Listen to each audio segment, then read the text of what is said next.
लोकसभा चुनाव के दौरान कई तरह के मुद्दे उठे। विपक्षी दलों ने बीजेपी पर कई आरोप लगाए। कहीं ईडी सीबीआई के दुरुपयोग का आरोप तो कहीं नेताओं के खरीद फरोख्त के आरोप। सबसे ज्यादा सुर्खियों में रहा गुजरात। यहां सूरत सीट पर बीजेपी सांसद मुकेश दलाल को निर्विरोध जीत मिली।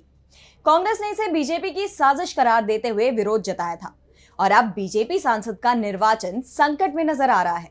कोर्ट ने मुकेश दलाल के खिलाफ नोटिस जारी कर दिया है। तो क्या है पूरा मामला, देखिए ये। लोकसभा चुनाव के दौर से ही गुजरात की सूरत सीट विवादों से घिरी रही। इस सीट पर बीजेपी सांसद मुकेश दलाल को मिली निर्विरोध जीत पर कांग्रेस लगातार सवाल उठा रही थी और अब गुजरात हाईकोर्ट ने बीजेपी सांसद को समन जारी कर दिया है, जिसके बाद बीजेपी सांसद के निर्वाचन पर संकट मंडराता हुआ नजर आ रहा है।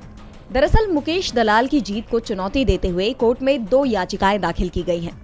याचिका में कांग्रेस उम्मीदवार नीलेश कुंभानी का नामांकन खारिज करने के सूरत जिलाधिकारी और निर्वाचन अधिकारी के फैसले को चुनौती दी गई है।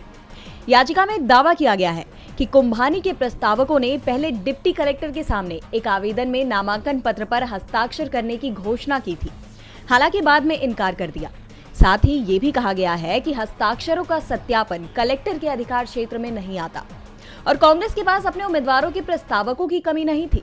बता दें कि सूरत में कांग्रेस उम्मीदवार नीलेश कुंभानी के नामांकन पर प्रस्तावकों के हस्ताक्षर में विसंगतियों के आधार पर उसे खारिज कर दिया गया था। उसके बाद डमी कैंडिडेट सुरेश पडसाला का नामांकन भी इसी आधार पर खारिज किया गया था और अन्य उम्मीदवारों के नामांकन वापस लेने के बाद बीजेपी उम्मीदवार मुकेश दलाल को निर्विरोध जीत मिल गई थी। उनकी जीत की घोषणा के साथ ही इस सीट पर विवाद शुरू हो गए थे। कांग्रेस ने मामले में बीजेपी समेत चुनाव आयोग पर भी आरोप लगाए थे और गुजरात हाईकोर्ट भी अब मामले में सक्रिय नजर आ रहा है।